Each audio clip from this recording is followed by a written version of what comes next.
All right, there we go. All right, everybody. We're getting started now.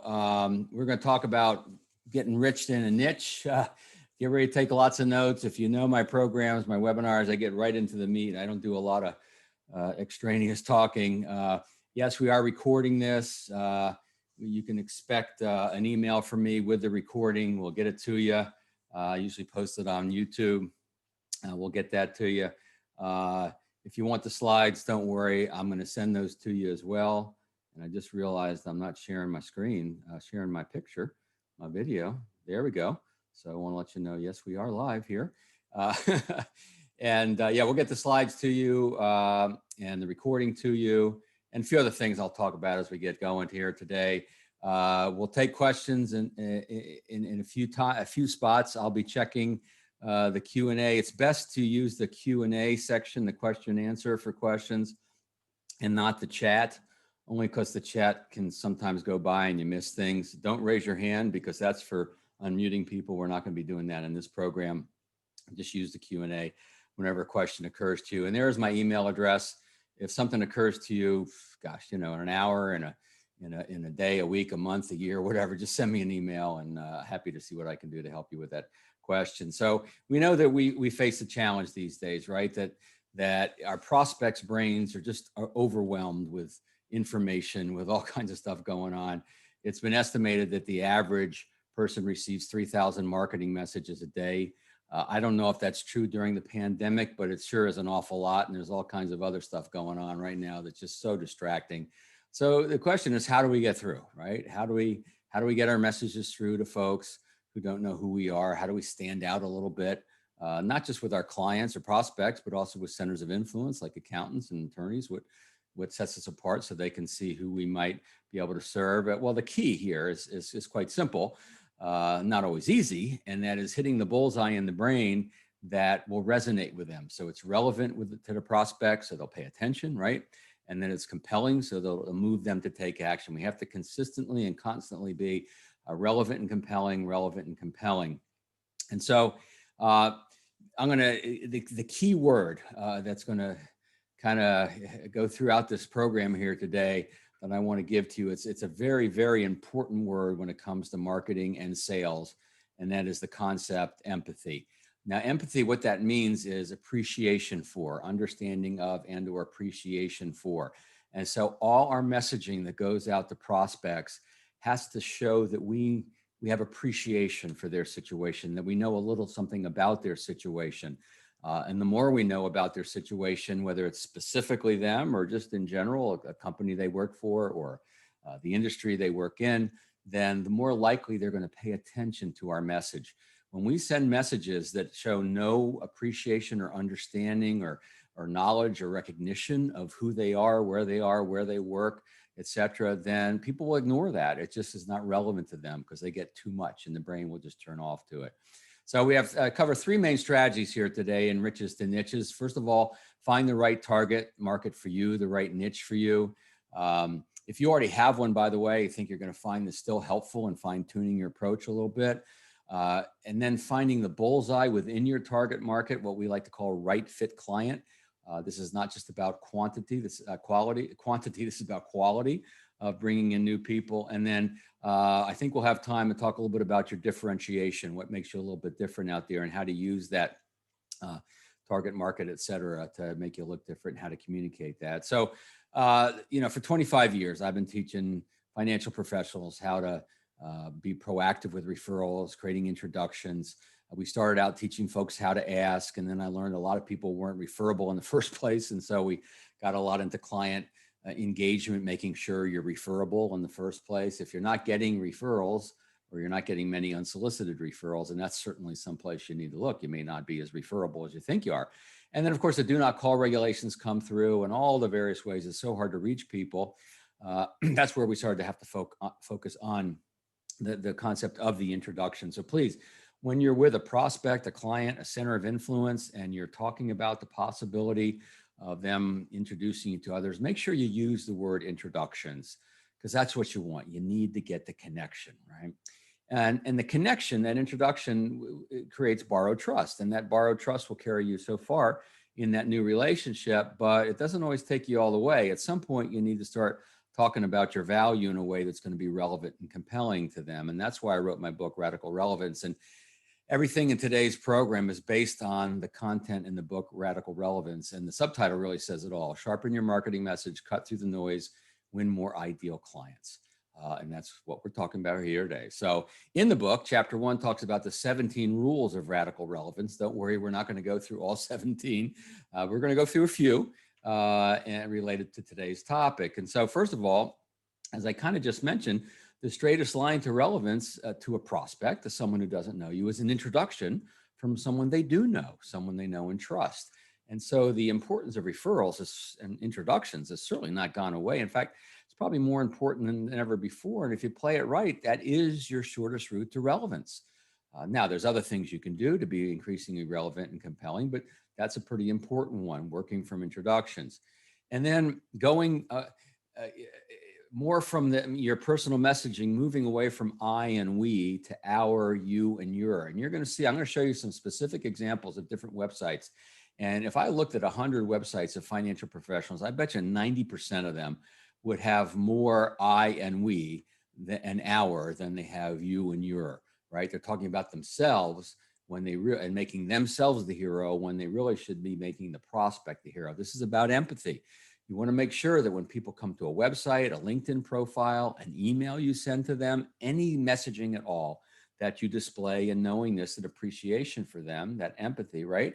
And you do that by using you words and your words and not I and we and our. Now, you can't get away from that totally. Sometimes you do have to say I, we, our, but you just want to make sure you're, especially early in a new relationship where it's more about them. So the book is separated into two types of relevance. So we might as well do that here in today's program. Strategic relevance. Now, strategic relevance are the big decisions that we need to make, you and I, anybody in business. And that's who fits your business and who doesn't. And sometimes we have to figure out who doesn't fit to figure out who does fit. And if you're getting started in this business, well, maybe everybody fits for a while, but eventually you got to get a point where you need to be a little bit more selective. And you're probably at that point, or you wouldn't be on this session in the first place. So that's the target market, and that's the right fit client. And that's a differentiation that we're going to talk about here today. So let's get into the target market here. I love talking about this sort of stuff because it's amazing what people are doing and how well they're doing in the business because of their decision to move into focusing on a target market. So here's some ideas of the power of a target market, why you should consider it if you haven't started this yet. And that is, first of all, it's easier to identify folks, right? It's easier to identify the people that you want to reach. If you have kind of a shotgun approach to marketing your business, if everyone's a prospect, then nobody's a prospect. And so this will help you with that. You bring better solutions. First of all, you bring more perceived value because you're focusing on their world and they start to see that quickly. But then the real value starts to take over. And I'll show you some examples as we go of how you can really bring more true, tangible, real value to people. And that makes you more referable, of course, right? Your messaging is going to be more relevant, more effective, right? You're going to have people respond to it because you target their market, their industry, their company, et cetera.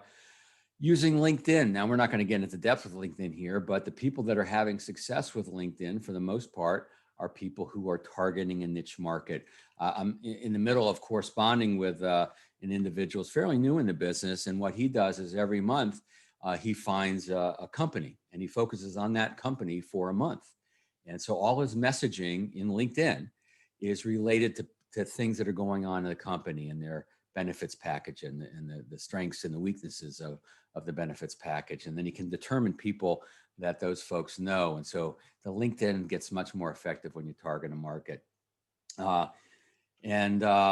Steve Charlton just dropped in. Is this recorded? Yes, Steve, it is being recorded. And thank you for those kind words.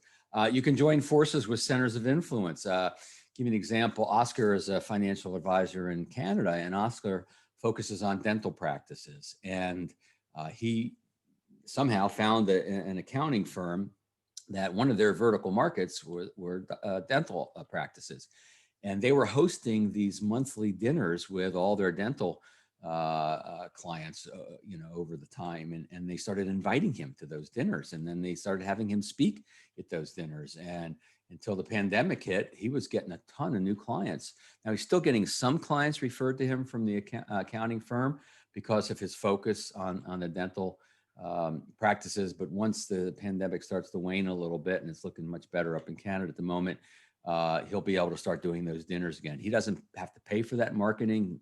I mean, you couldn't pay for that kind of marketing, because every time he does a talk at one of these dinners, he gets new clients from it. And so these are the types of things, the connections that get made when you start to focus on a very specific market. The geographic reach of your business increases. I'm going to give you two examples of advisors that have national reach because of the targeting. Now, you don't have to have national reach if you don't want to, but you've probably already seen by using Zoom and GoToMeeting and all these, virtual meetings that we're doing now, that the geographic reach of your business may already has expanded just a little bit. But when you target a market, you can really do that, depending on the market that you target, of course. It's easier to create a reputation for yourself. Sometimes I call this reputation marketing. Again, when you're shotgun approach, hard to create a reputation. Maybe over time, eventually you could. If you have a radio show or something, maybe you can, but it's pretty hard. But when you have a very clearly defined market, it actually gets pretty easy to create a reputation for yourself. So those are some of the benefits. What are the characteristics of a good target market? By the way, if you just came on, yes, you will be getting these slides. I will be sending these slides to you. Just about all of them, I think I'll be getting to you, and some other goodies as well.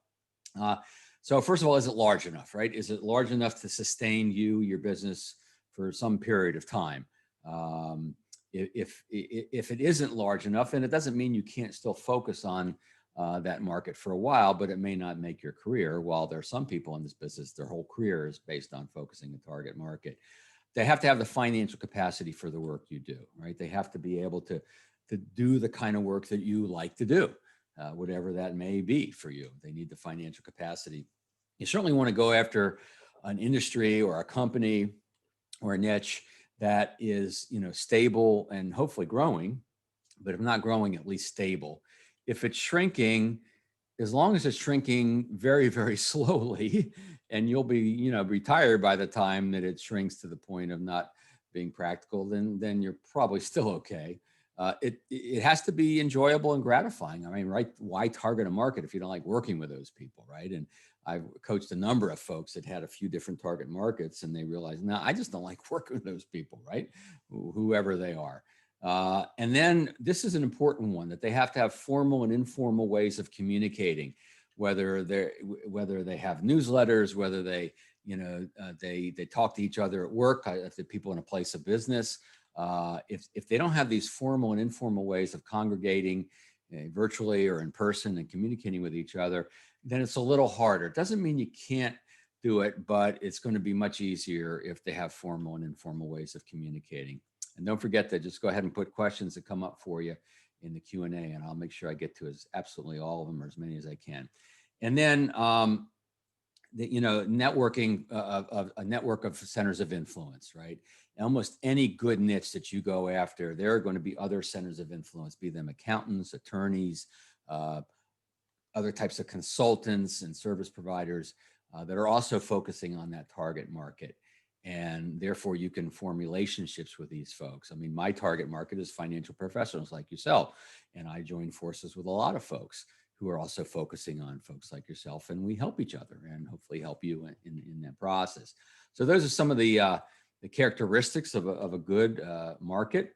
There are four main types of markets that you might go after. There may be others that I haven't thought of, but these are the four main ones I see. First of all, businesses within a specific industry, right? Whether it's physicians with, medical providers, in the medical industry, it could be, printing companies, it could be construction companies, right? But businesses within a specific industry could be large companies. Luke is a financial advisor in Cincinnati, large company in Cincinnati, Procter and Gamble. Boy, has he built a reputation for himself there, and he's just extremely successful, top of the top in his company, and because he's focusing on Procter and Gamble.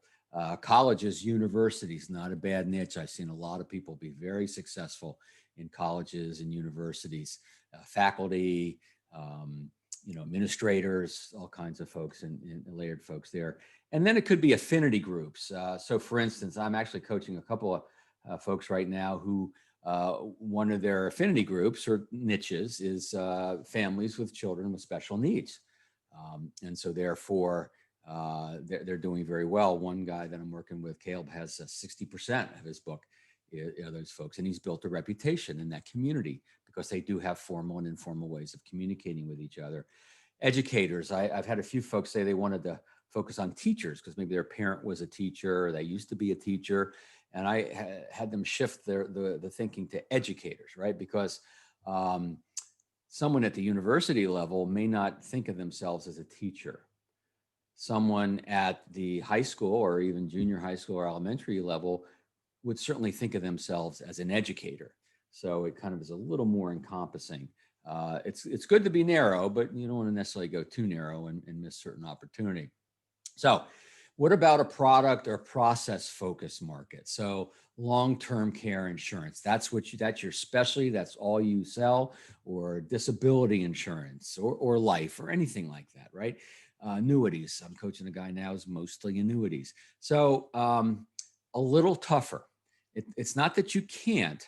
I mean, especially DI, you can definitely go into businesses and have benefits packages that handle DI for businesses within a specific industry. You certainly could be I guess, Luke or somebody else could be the long-term care specialist and Procter and Gamble, right? So you can certainly do that. And that would be kind of a double niche, right? Where you have expertise in a product, and then you also have expertise in their world. And nothing wrong with that. You can definitely do that. I've seen a lot of people be very successful. So how do you find a target market? In just a minute, I'm going to give you some real life, tangible examples of what people are doing out there. I just want to make sure I give you some of the basics here of, what makes a good market and characteristics and all that. So certainly it could be your current clients. If you're a veteran in this business, you may already have some clumps of potential niches there.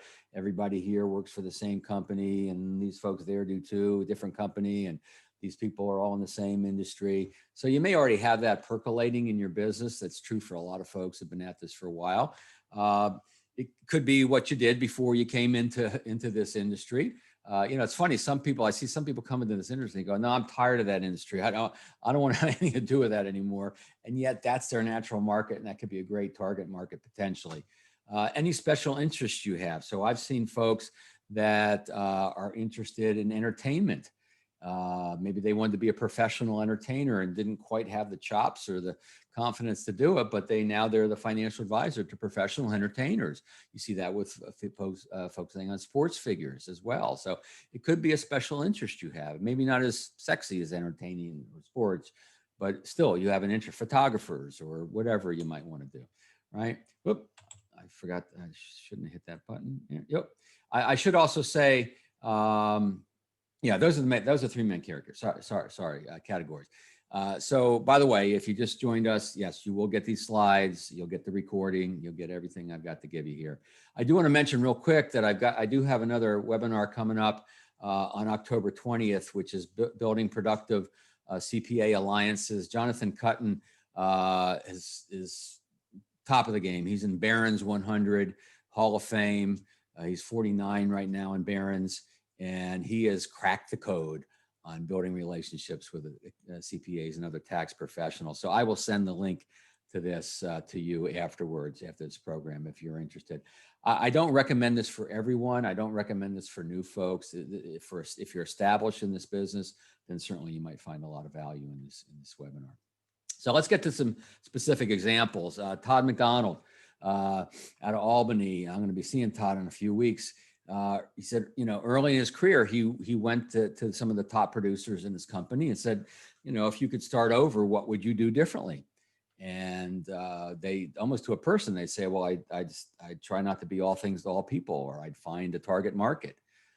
And so he took that to heart and he thought, all right, what would mine look like? Well, he had a little bit of affinity to construction because of some things he did in high school and college. He did some lawn care and paving driveways and things like that. So he started to focus on construction. And within a few years, he decided he didn't want to work with the smaller folks. He wanted to work with the large construction companies. I guess they had more money, and he liked that. So if you go to Todd's website, this is what you're going to see, right? He focuses on heavy construction firms. They do heavy construction. They build roads, they build bridges, they build runways, they build commercial buildings. Now, this is not your typical financial advisor website. I don't know about you, but I kind of miss the clip art of the elderly a couple walking hand in hand on the beach, right? If you're in heavy construction and you go to his website, you do a double take. You go, this is a financial advisor. This guy gets us. This guy knows our world, and he's established a national presence in this industry. And in a minute, I'll share with you how he found his exact bullseye. This is Adam. I can't pronounce Adam's last name, so I just call him Adam. And Adam has also created a national presence. And then you can see he focuses on optometrists. We make the joke that he helps them get clear on their financial picture. But he has also created a national presence, which I'll share with you in a little bit. But when I was interviewing him for an article, the one thing that stuck out with me, what Adam said, he says, my only regret is not doing this years ago, right? 5 years before. And just about everybody I talk to who's having tremendous success and focusing on a target market says they should have done it sooner. So what are you waiting for? Let me tell you about Russ Thornton. Russ Thornton is in Atlanta. Now the red line there, you're going to see on a couple of the pages of his website, that's my drawing. That's not his website looking like that. But look at this as professional women and their families age 50 to 70. Very clear. Right? Professional women. If you're not a professional woman between age 50 and 70, he's not the right person for you, and vice versa. But what I love about what Russ has done is look at the words he's using. This is a critical lesson for everybody, that when we talk about our value, we don't want to be using that compliance approved standard marketing speak. Yeah, it's got to be approved by compliance. I get that, but not the standard marketing speak that everybody else uses.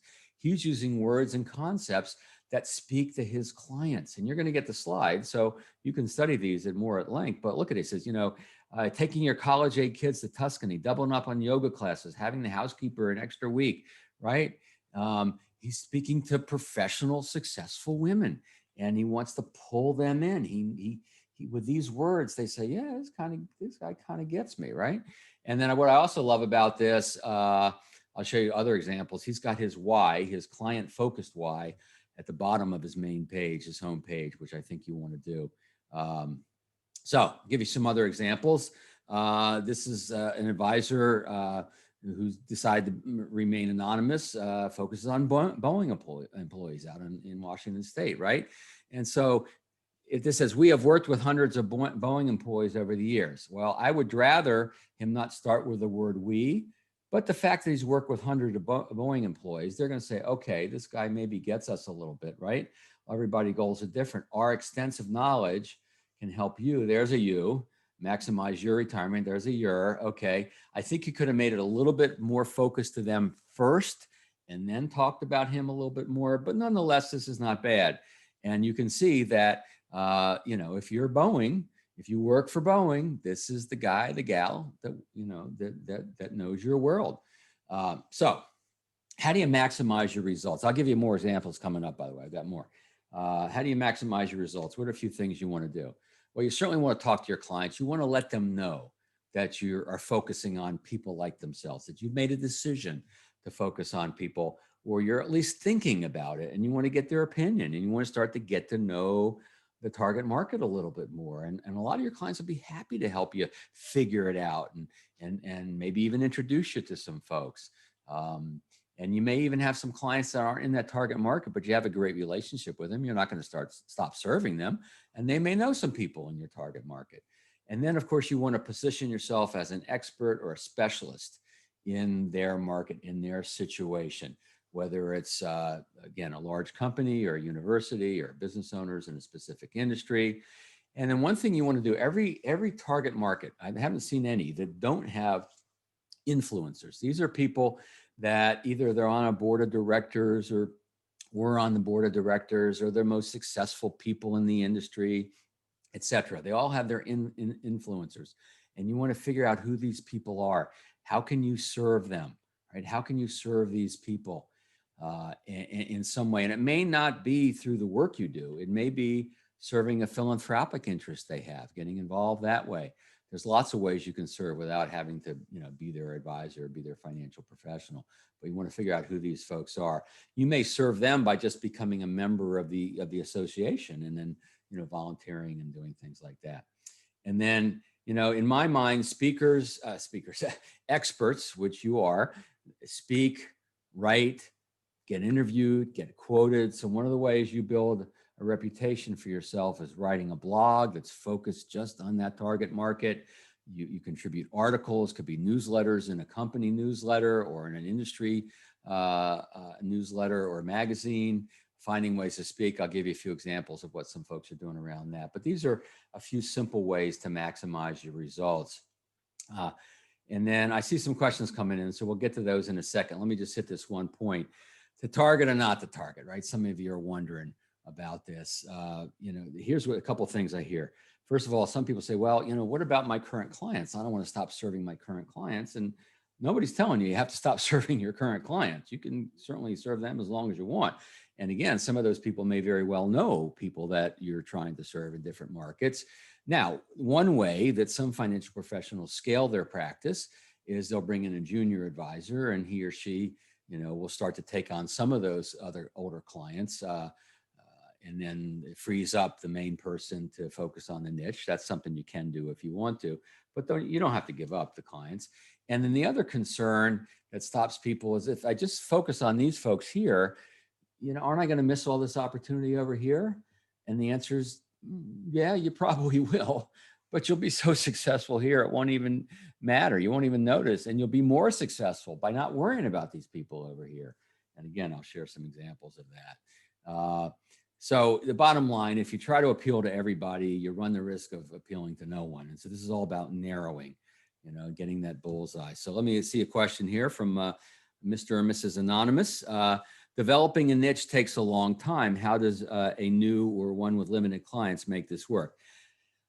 Well, I sort of agree with you. It can take time. Yes, it doesn't always. I've seen it take off fairly quickly sometimes, especially pre-COVID, when you have opportunities to actually speak in front of a group, for instance. If you have a company that's having a lot of layoffs or early retirements, and you have a chance to go and do it and do some educational opportunities.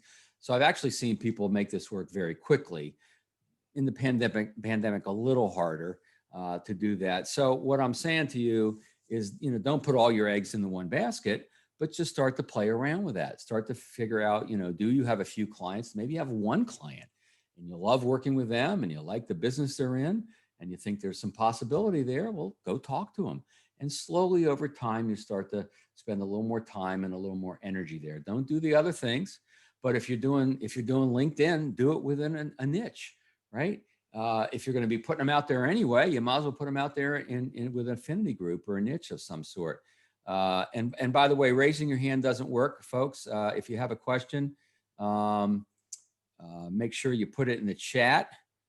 And let me just, so I hope that helps a little bit. So yeah, you don't do it all at once. You keep doing what you're doing. You got your natural market. You got other things you're doing. And then slowly over time, you have an opportunity to build that niche. It sometimes can take time.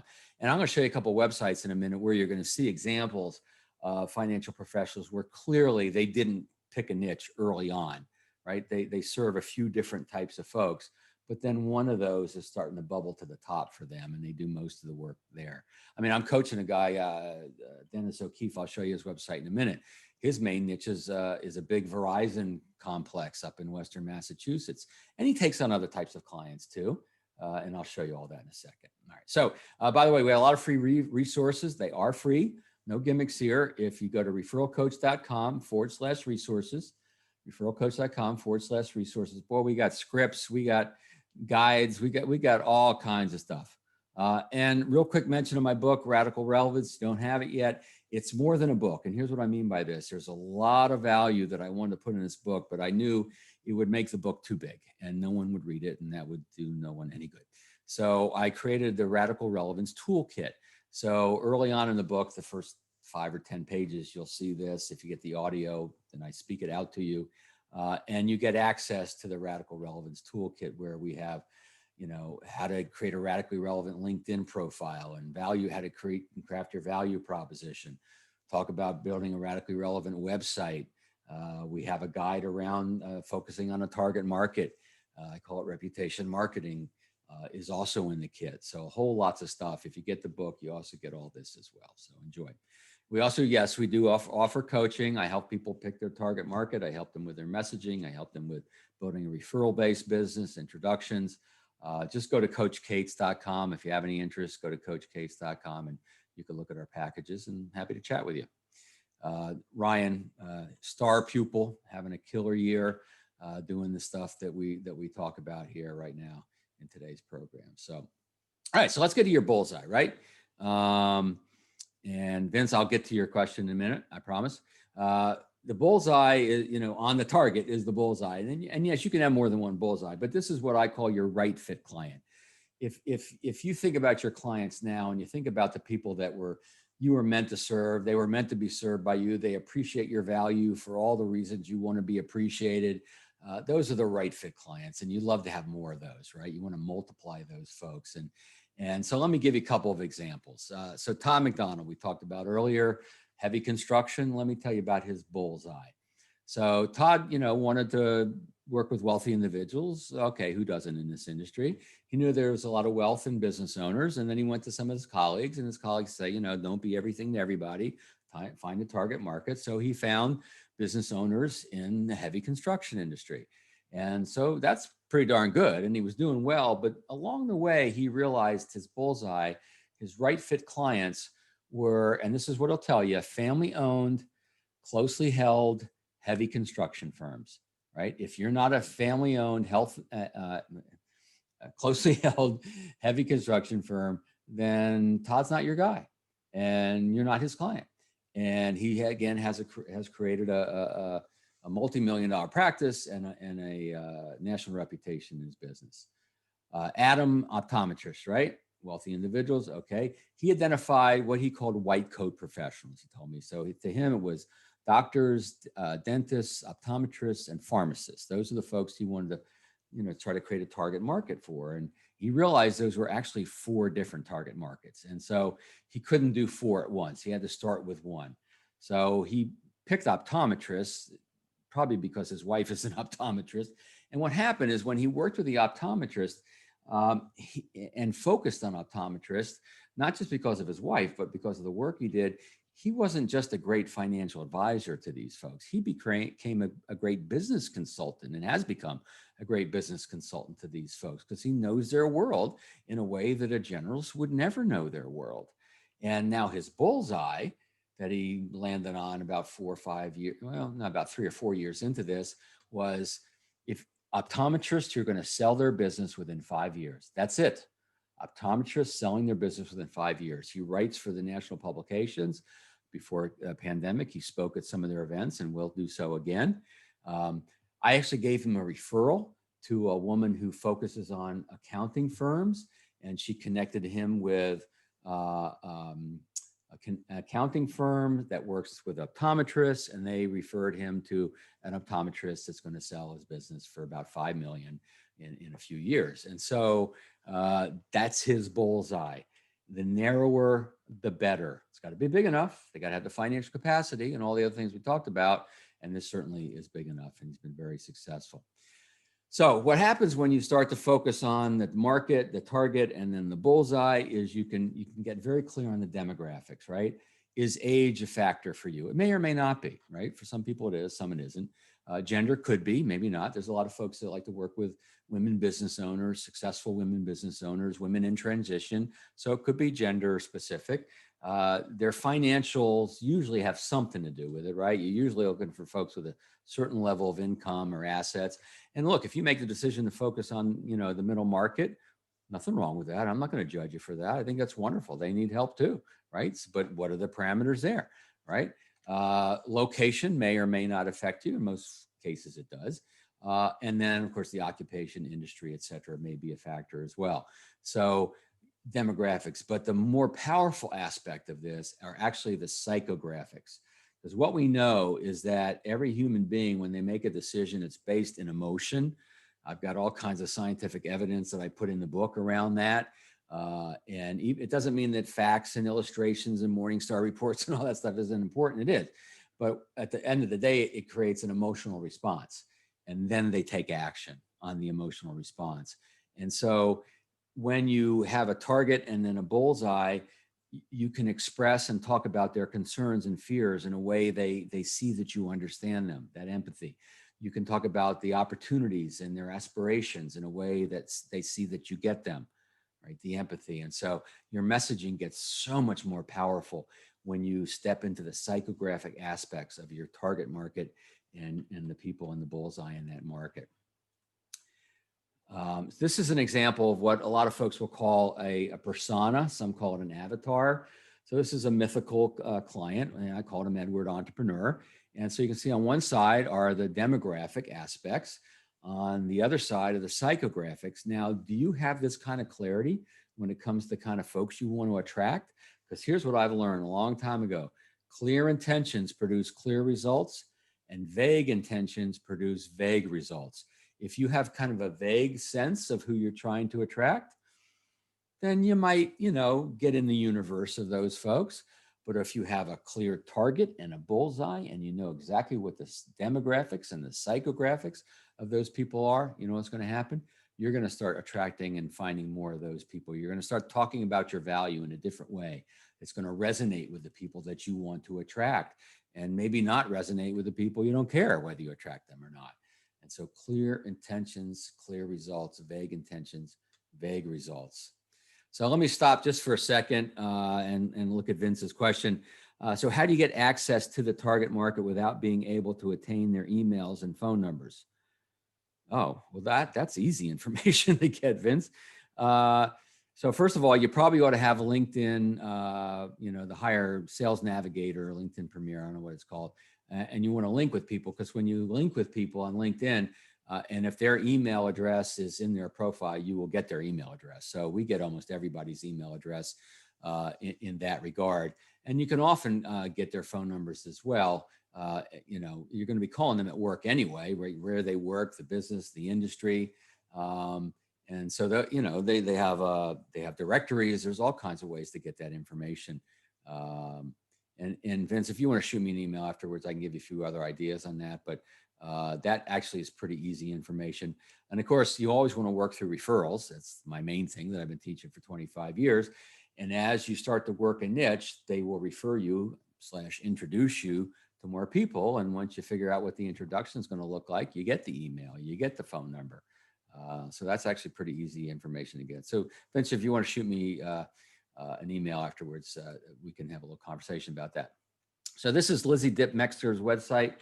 She kind of has 5 bullseyes. I generally speaking, I think that's too many, but she kind of grew into it that way, and then she formalized it, right? So a lot of folks do that, but you can see that if you're a physician, you click there, right, and then where it says read more, and then you go to the part of her website where you get the messaging that's perfectly tailored and relevant and compelling to physicians. She's got a video. I suggested to her that she creates a thumbnail of the video, so it's really obvious that it's a video. What I really love about this is look at these photographs. These are her clients. These are real clients, right? They're so good. They look like clip art, and I almost wonder if they're too good, because they don't become as believable as if they're real photos. But this is you maybe heard the concept of social proof. Referrals is a form of social proof. Testimonials is a form of social proof. Okay, you probably can't use testimonials. You can get referred, and on your website, you can show photographs of actual clients. That's a form of social proof. Mickey Rosenzweig, extremely successful in this business, been at it for a long time. His main market are healthcare professionals, mostly surgeons and specialists who make very large incomes, as you know. But he also has worked with a lot of small business owners over the years. He didn't want to give up on that. He liked the variety of it. And if someone comes to his website, someone gets referred or is just checking him out, learns about him, well, he wants to be able to have verbiage that speaks to them as well. So this is an example of someone who has kind of 2 right fit clients, although one predominates his business. Caleb Hardy, who is a current coaching client right now, he grew up in this industry with professionals and people getting close to retirement, and he's got some business owners, but he's got 60% of his client base in special needs, family with children with special needs. And so if you click on that and then you go deeper into his website around special needs planning, and he's got a special needs planning calculator. He's created a reputation within the community around where he lives around special needs and all of that. So these are just examples of how you can have more than one bullseye, but you may have one that predominates. Now, I'm just showing you this. You may or may not be a CFP, but you may have some other credential. He's got a page on his website that talks about CFP. And what does that mean? So many financial professionals have these nice initials after the name, which gives them training and knowledge and expertise, but they don't talk about it. They don't talk about it in a way that's a benefit to their clients. Now, I think he could have done a better job, and I've told him that. He explains what it is. What he doesn't do here is say, so Mr. and Mrs. Prospect, this is what that means to you, right? This is what hiring a CFP would mean to you. So he talks about the benefit, maybe a little bit of an advantage, but doesn't take it all the way to the benefit, right? The one thing when we talk about differentiation in a minute, only differences that matter. You gotta take it to a benefit, right? So that phrase, which means to you, or how that would show up for you, or what that would look like for you, etc. Now, I told you a little bit about Dennis O'Keefe. I helped Dennis craft the concept for this website and the copy for the website. I didn't actually build a website. I don't do that. But let me give you a few examples of things that he's done that I think really well. All right. So he's got you. He starts with you. The first word on the page, you. Right. He's talking to you. You're the hero, not me, not Dennis. I'm not the hero. You're the hero. Right. You deserve a successful retirement. Let us be your guide. He's applying for the job as the guide, right, to help with that. And then he's got a call to action. You want to have calls to action on your website pages, LinkedIn profiles, emails you send to people. Always have a call to action.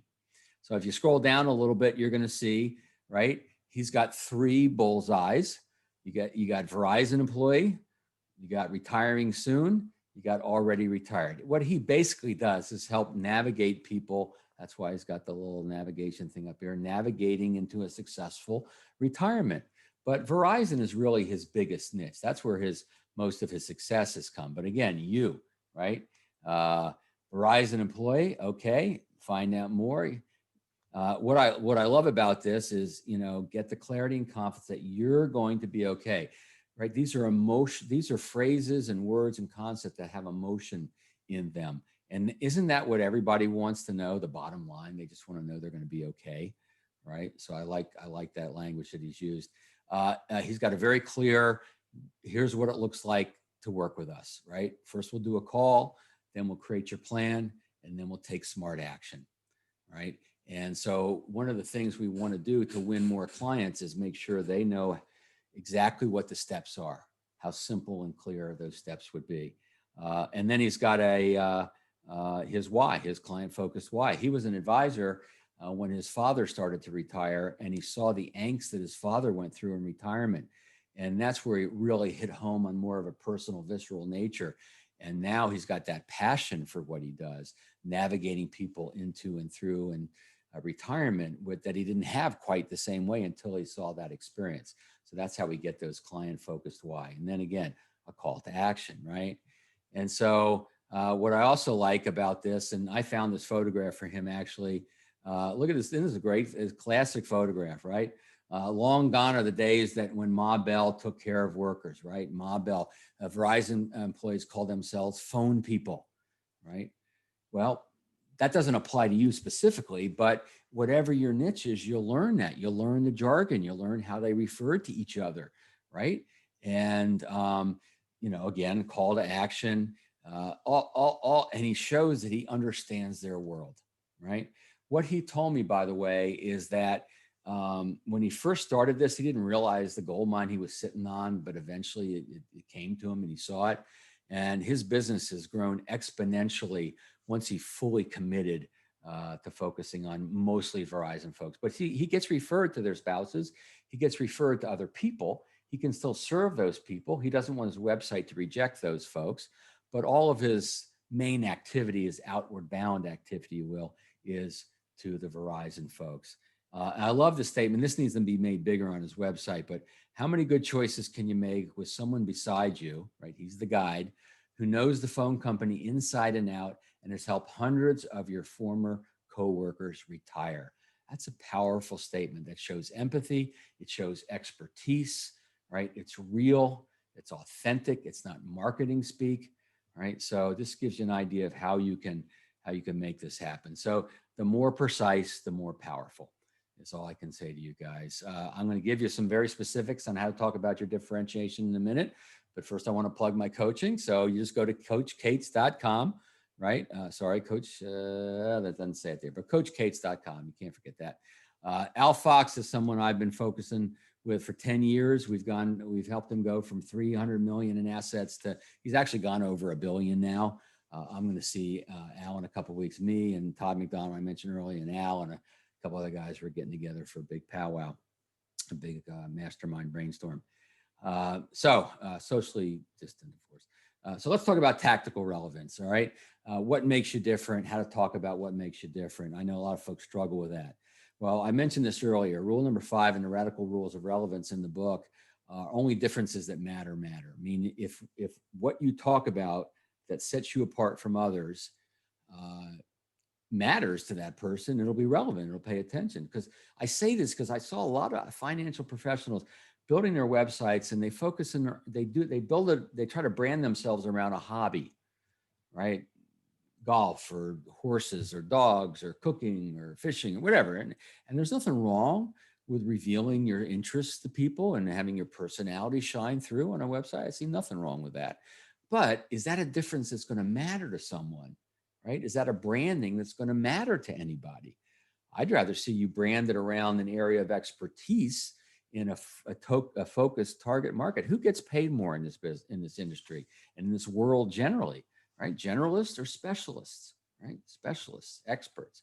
So sources of differentiation could be the target market, right? That's the big one. That's what we're talking about here. It could be other special expertise, such as expertise with, families with children with special needs. I was talking to a guy yesterday who has a special certification on transitioning out of a business, right? How to transition out of your business, how to sell your business, value your business, all of that. And he has special credentials in that. And so that could be an important way to differentiate yourself. You could have a very robust way of uncovering gaps or problems, but don't say, we get to know our clients and really care about them and deliver great service, or at least don't think that's going to make you different. You probably should say those things, but it's not a differentiator because everybody's saying those things, right?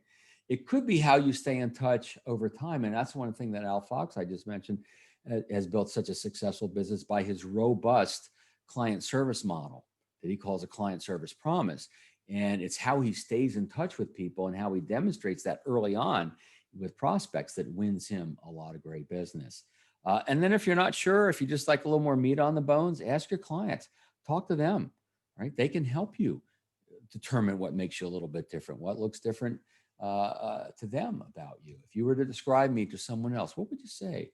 And if you're going to say how I'm a little different, what would you say? Right? And your clients can often give you the information you need to know.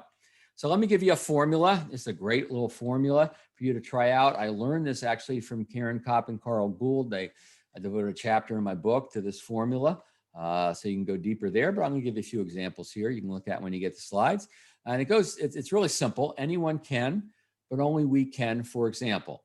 Now, these words might change a little bit. So you could say most can, but very few can, for example. So it doesn't have to be only us. It's hard to be unique in this business. It's not so hard to be different, but it's hard to be unique. So, for example, and these are real live examples, by the way, many financial professionals can talk to you about preparing a financial plan that takes you into the future. That's not hard to find. That used to be very hard to find. It's not so hard to find anymore. So it's becoming a little less of a differentiator. Doesn't mean you don't talk about it. You definitely want to do it, but it may not be the differentiator. But very few specialize in working with business owners of companies in your industry. This expertise allows me to serve as your financial quarterback, assembling a team of specialists to handle all your financial needs. For example, one of my clients, an owner of a company, etc. Now he's freed up to do what he does the best and wants to do, which is make more money. So your words may change. All your words here may change, but the principle, the formula doesn't change, right? Many can do this, but only we or very few can do this. If you have a fact finder, a discovery process that you built and you named it and you put a TM or a circle TM after it, then you don't put a circle after the TM, but nonetheless, then and that only you have that could be a differentiator. And then the for example is very important because that's what brings it to life. That's what makes this real to people. Let me give you a great example. And this is a great example about using what your clients say with a prospect. So many financial professionals can talk about various financial tools, products, not hard to find, right? But very few have the depth of knowledge that I do at your company's benefits package. By focusing on your firm, I'm able to anticipate challenges and opportunities that others simply can't, resulting in a better course of action. Notice I don't say a better plan because the plan isn't the end thing. It's the action that you take. So I like to call it an action plan or plan of action. And then, for example, now this person came to me and said, Bill, some of my clients have said to me that I know more about the benefits package than the HR department does. Should I say that? Can I say that? And he says, well, I said, well, yeah, you want to say it, but it sounds kind of arrogant. It's kind of putting them down from your mouth that you really don't want to do. So let's put it in the mouths of your clients, right? So clients have actually said this to you. Oh, yeah, more than one.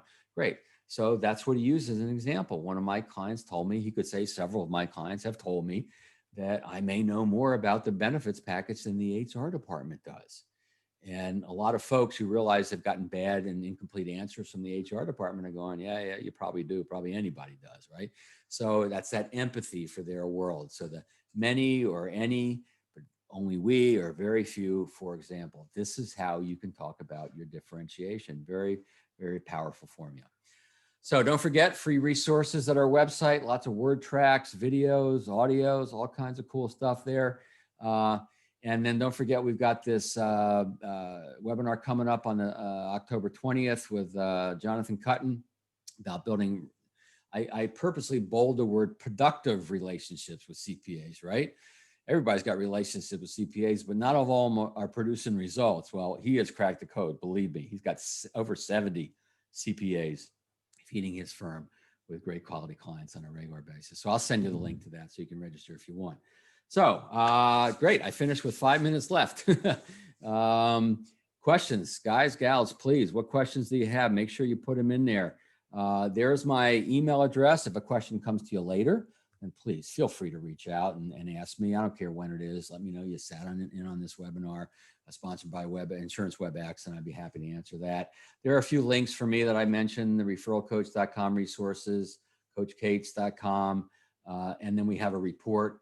I'm sorry, it's my book. If you want a little more information on the book, and you can order it from there too, radicalrelevancebook.com. So I am not seeing any questions come in. One question I do get sometimes is, can you have more than one target market and can you have more than one bullseye? Well, yes, you can have more than one target market, and I've seen folks that do that, but you don't want to try to start or launch more than one at a time. And it helps that there's a relationship between them, right? Yes, my book is available on Audible. If you just go straight to Amazon if you want, look up my name or Radical Relevance. It is available on Audible. And I read it. My last one I didn't read, but this one I read. So it's me. Anyway, yeah. So yeah, you can have more than one, but if they're related, it helps. So for instance, if it's different types of healthcare professionals, right? If it's, general practitioners and then maybe specialists and maybe even nurses or nurse practitioners, physician's assistants. So if there's a relationship there, or maybe those are bullseyes in the midst of a target market of healthcare professionals. But healthcare professionals, it would probably be too broad, right? Unless you delineated some bullseyes there. Best not to have more than about 3 bullseyes is kind of the rule of thumb with most of the experts I've talked to around this. And when I see people having success with, we have 3 bullseyes in our own business. But look, there are no hard and fast rules around this. I showed you some examples of people that had more than 3. And the key is that you want to make sure the messaging that you convey is conveyed in a way that they can self-identify, right? You don't want to try to have this broad messaging that will hit 3, 4, 5 bullseyes, because you can't, right? It just won't be relevant enough to them to spark interest. So you want to say, if you're this person, click here. If you're this person, click here. If you're this person, click here. And then you're going to give them the messaging that really hits home for them. Same thing with your LinkedIn profile. Same thing when you're reaching out to someone with an email, right? If you know enough about them and you know they're in a certain niche and a certain bullseye range, then how you talk about what you do is going to be more effective. Even the questions you ask are going to demonstrate a knowingness and empathy for their situation. And they're going to see, this person knows me to ask that question. Well, okay, he or she knows my world in a way that others don't, right? So I'm not seeing any questions come in, guys, gals. So, feel free to reach out at any point in time. I will send you the slides. I will send you the link to the recording. I'll send you the link for our next webinar coming up on the 20th of October around CPA referrals. And I got another webinar I'm doing with a group. I'll send you that as well. Hope you found this helpful. Please feel to respond and let me know what you got out of this, and let me know what your questions are. Otherwise, with that, I'm going to say goodbye and get rich in a niche.